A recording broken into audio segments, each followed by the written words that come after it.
Ucrania está multiplicando sus esfuerzos diplomáticos para conseguir ayuda militar. El ministro de Defensa ucraniano, Oleksiy Reznikov, ha intervenido este jueves en el Parlamento Europeo y ha pedido más armamento letal para hacer frente a la invasión rusa. Está convencido de que su país ganará la guerra, pero necesita más apoyo. A pesar de la táctica del terror, venceremos. La pregunta solo es qué precio pagará el pueblo ucraniano, porque el propósito del terror es sembrar el miedo. No tenemos miedo, y les pido que no tengan miedo. La Unión Europea ya ha aprobado un fondo de 500 millones de euros para enviar armas al país y está dispuesta a duplicar ese presupuesto. Los eurodiputados de los países vecinos sienten que la guerra ya se aproxima a sus casas, con bombardeos cercanos a las fronteras con Polonia o Hungría. El conflicto está muy cerca de nosotros, así que creo que esto es lo que tenemos que decirles a nuestros compañeros que viven en otros países. Que esta guerra está en la frontera de la Unión Europea. Podemos estar en peligro si cae Ucrania. Tenemos que ayudar a Ucrania y tenemos que agradecer su valentía. Pero la OTAN ha dejado claro que ni enviará tropas ni atenderá las demandas de Ucrania de imponer una zona de exclusión aérea sobre el país. Si no hay una provocación, una invasión del espacio aéreo o una entrada en un país de la OTAN no tiene. Y vuelvo a insistir, esta es la tragedia muchas veces de la lucha de las democracias contra estos sistemas autoritarios y dictaduras. Pero por eso defendemos nuestra democracia, porque nosotros sí respetamos las reglas. El ministro de Defensa de Ucrania también se ha mostrado preocupado por Bielorrusia. Cree que se ha convertido en un centro logístico y militar ruso y alerta de que podría acabar sumándose a la guerra. Francis Pancho Kini, quien me acompaña. Coronel, gracias por acompañarme en esta noche. Les saludo desde Lviv, Ucrania. Bienvenido. Gracias y saludos desde Washington. Preguntarle, coronel, hay ciertas características de Lviv que hacen pensar a muchos ucranianos que este podría ser el inicio de un ataque mucho más fuerte en contra de la ciudad debido a muchas cosas. Una de ellas, el paso de refugiados hacia Polonia, que ya suma alrededor de 1.9 millones que estarían albergando. Pero no solo eso, sino también la entrada por la frontera polaca de ayuda humanitaria, de municiones, de equipamiento militar que se les estaría entregando y se estaría distribuyendo también a través del aeropuerto a las tropas de la resistencia ucraniana. ¿Usted piensa que esto es una posibilidad, que realmente sería un golpe estratégico clave para poder cortar suministros de este tipo a los ucranianos? Por supuesto, pero la realidad, Fernando, es que el objetivo principal, el premio para Rusia, es la derrota del gobierno que tiene que ver con la caída de la ciudad capital.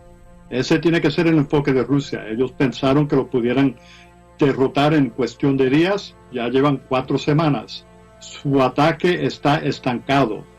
De nada les interesa, yo creo, llevar fuerzas y el enfoque a otros lugares dentro de un país que es del tamaño de Francia, mayor que el estado de Texas aquí en los Estados Unidos. Entonces, ¿cuál sería el sentido, coronel, para entender estos bombardeos? El fin de semana pasado, usted lo sabe, hubo un bombardeo en el que sí, desgraciadamente, se cobraron la vida de 35 personas, también aquí en Lviv, no era una base militar, pero sí una instalación militar. Ocurre el fin de semana pasado. Y entonces vemos esto que ocurre hoy por la mañana. Además, que casualmente, y yo no creo que sea, valga la redundancia, una casualidad, a instalaciones en donde se da servicio de mantenimiento a aviones. ¿Cómo podemos entender este tipo de bombardeos? ¿Tienen algún sentido? Sí tienen un sentido, pero primero la Fuerza Aérea de Ucrania no es una amenaza para el control del espacio aéreo que tiene Rusia, que lo domina ahora.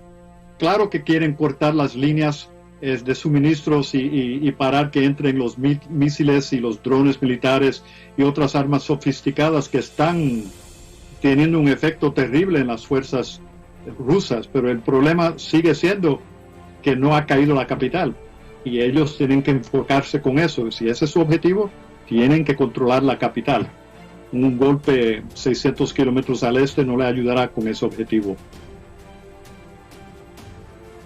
Y esa es la siguiente pregunta, coronel. Hemos visto que prácticamente se ha estancado el avance ruso. La resistencia ucraniana ha sido feroz, ha sido valiente, y el apoyo en términos de armas y de dinero precisamente para poder sostenerse sigue llegando, sigue siendo parte de esta ayuda de diferentes países. ¿Cree usted que Vladimir Putin dé el siguiente paso, como muchos lo temen, como ya lo han dicho también desde Washington, la posibilidad de utilizar otro tipo de armas como las armas químicas? Lo puede hacer, tiene esa opción y las ha utilizado en otros países.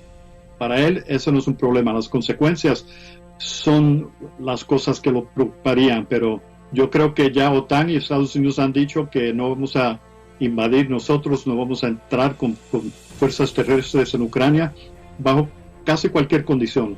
Entonces yo creo que la amenaza principal es que él decida que tiene que aumentar su apuesta y bombardear a las ciudades, derrotarlas, matar a 10 de miles de civiles como lo han hecho en Siria, para derrotar la voluntad del pueblo de Ucrania de enfrentar a estos invasores. En este sentido ha habido un llamado vehemente por parte del presidente Volodymyr Zelensky, también de muchos congresistas, exigiendo el cierre del espacio aéreo, incluso cediéndole a Rusia el tema de pertenecer a la OTAN. Ya lo ha dicho el presidente Volodymyr Zelensky, que no sería así, que si eso es uno de las exigencias, uno de los puntos de acuerdo que pudieran encontrar, pues renunciarían a pertenecer a la OTAN. Sí. Pero yo le pregunto a usted, ¿esto es lo correcto? ¿Se está yendo por el camino correcto o de verdad es solamente un cierre del espacio aéreo lo que puede detener a Vladimir Putin? Bueno, primero no creo que OTAN intervirá con aeronaves y para negar el control del espacio aéreo que tiene Rusia ahora. La salida de Rusia o un acuerdo de paz que ya han esbozado, que tiene las condiciones que usted ya mencionó, que Ucrania acepte y se haga un compromiso que no se unirá a OTAN, no permitirá bases ajenas de fuerzas ajenas en su territorio, y también que reconozca el control que Rusia tiene en Crimea y en las áreas orientales allá en el Donbass, la área de Ucrania. Entonces, ese es más o menos lo que serían los elementos claves de un acuerdo